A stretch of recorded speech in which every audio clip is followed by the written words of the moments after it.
Merlin Olsen's husband of many years, Dave Carlson, suffers amnesia after a car accident, mistaking his first love for his wife. Dave forgot that he gained weight to become a 300-pound obese man to save Merlin. He also forgot to confront Merlin's beastly adoptive father and die together in a fire. He forgot that after his release from prison, he discovered she was penniless and forced himself to become Mr. Carlson. Dave allowed his first love into their home, treating Merlin and her son like a monster. She struggles to hold on, hoping for the day he regained his memory. However, after being raped, she overheard him on the phone with a friend.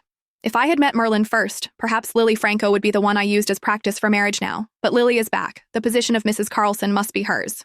I should have pretended to be a thug. That way she would have learned her lesson. Merlin watched him slam the door on her, and her eyes suddenly welled up. She had no intention of putting up with a man like this anymore. Turning away, she went downstairs and started the car. Her child was waiting for her at home. The car slowly started moving. The cold night wind rushed in through the car window. This was the first time she hadn't disturbed Dave's good time since she learned he was faking amnesia, yet he had someone deliberately rear-end her car. Does it feel good to bully someone, Merlin? Lily was so scared until she couldn't sleep all night. Are you satisfied now? He grabbed her by the back of her collar and slammed her against the smoking hood of the car. Even if you misunderstand me as your husband, you shouldn't have driven Lily to such a desperate situation. She just returned to the country all alone and helpless. You're still torturing her like this. Are you trying to kill her? Human life matters most. How can you be so cruel and shameless? The hood of the car sizzled against her cheek, but Merlin seemed oblivious to the pain. Who had been the one being mocked from beginning to end? And who was being intimidated now?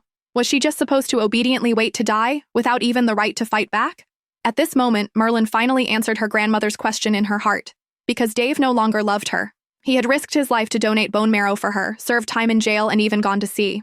Before overhearing the phone call, she foolishly chose to believe him. She believed he had only lost his memory in a car accident and mistaken Lily for her, which was why his feelings, and his treatment of her and their son, had changed so drastically. Merlin never dared to dream that the amnesia was fake, the love was fake, and even the marriage was just a tool to use her as a practice subject. The man who spoke gently even to the waitress, whose manners were ingrained in his bones, actually disguised himself as a thug and raped her to force her to leave.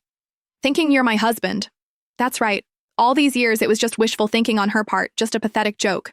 She laughed, but unlike her usual gentle laughter, it revealed a calmer and more clear-headed side. Stop pretending to have amnesia, Dave. It's pointless. I'll only ask one question. Have you ever, even for a moment, truly liked me?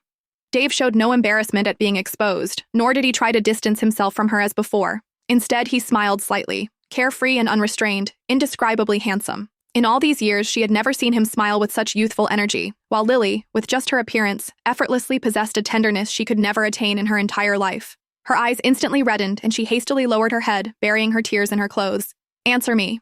She lowered her head, watching the gradually falling rain, stubbornly wanting an answer.